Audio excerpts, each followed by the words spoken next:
feeding it, and now it's grown to this size, doubled its size.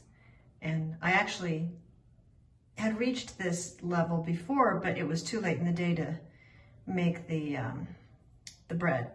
So I fed it super early this morning, and it's almost noon right now, so we have time to mix up the bread and then do the kneading over the course of 3 hours. I have to film this myself because no one else is available, which makes it difficult, but we'll see what we can do. So you take all of your starter, every bit of it, and put it in a bowl on your scale. Zero out the scale, of course.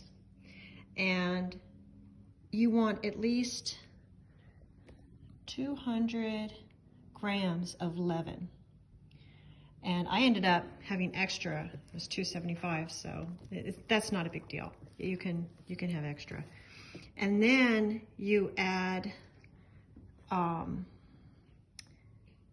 my daughter says just 650 grams of water works better for her, but I did the entire 700 because I had extra leaven, which is this entire measuring cup. My husband's talking in the background, sorry. And then you put in 450 grams of all-purpose flour, 450 grams of bread flour, and 100 grams of whole wheat.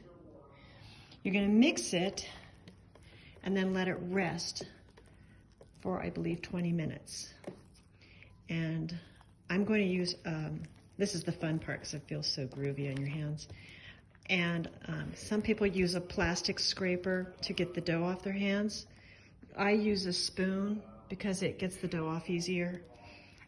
And make sure you just mix it really well.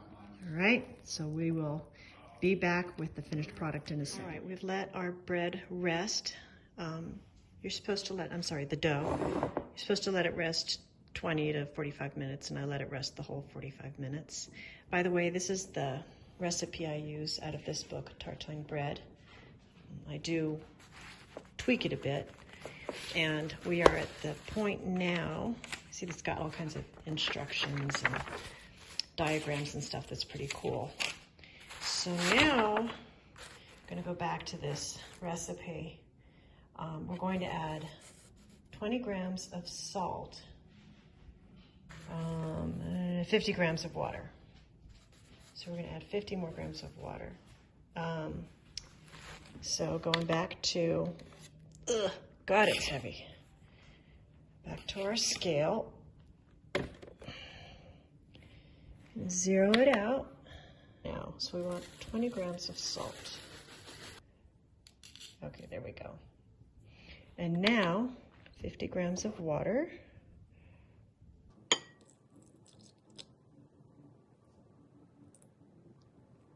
Come on. Of course, it's too much. It's always kind of difficult to get it right, so I'm going to take a little water out. Yeah, that's close enough. 50.5, whatever. We're going to mix this really well. And it takes a while for that salt to get in there, so just be aggressive and fold it in upon itself. And once it's all mixed in, I will show you what to do next. Now we've mixed in, incorporated the salt and the water, and it's got a lot more give now. And we're ready to start the kneading process. I use one of these tall, transparent buckets just so I can see what's going on in there. And you just kind of plop that stuff in, splorp, all the remnants, so nothing goes to waste. And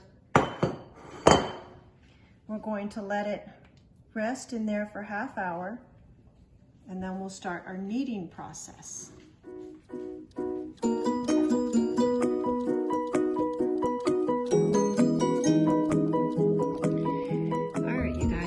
Try and do this one-handed because there's no one here to film me. So my dough is in its little container here, well, big container.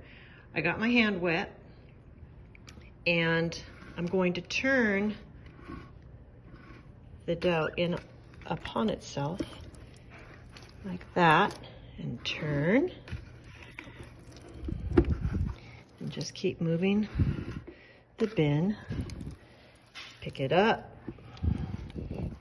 turn it down, pick it up, turn it down, and it's already getting kind of fluffy, and I'm very pleased about that.